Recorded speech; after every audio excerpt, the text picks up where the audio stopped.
তোমরা কি জানো তোমাদের মধ্যে চলে এসেছে একটি নতুন virus? Recently national institute of virology Pune একটি রিপোর্ট সাবমিট করেছে। যে রিপোর্ট অনুযায়ী আমাদের পশ্চিমবঙ্গ থেকে দুজন নার্সের একটি রোগ ধরা পড়েছে।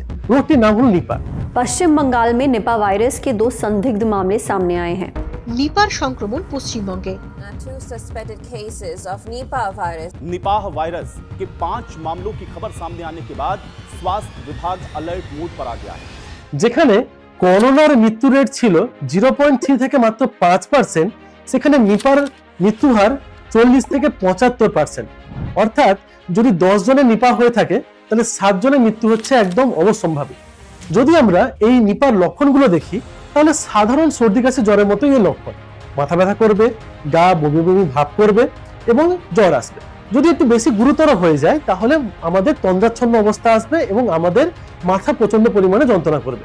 এবারে নিপা ছড়ায় কি করে? গ্রামেগঞ্জে এই শীতকালের সময় খেজুর গাছে একটা ঘটি বাঁধা থেকে তোমরা দেখে থাকবে, যেখানে খেজুরের রস সংগ্রহ করা হয়।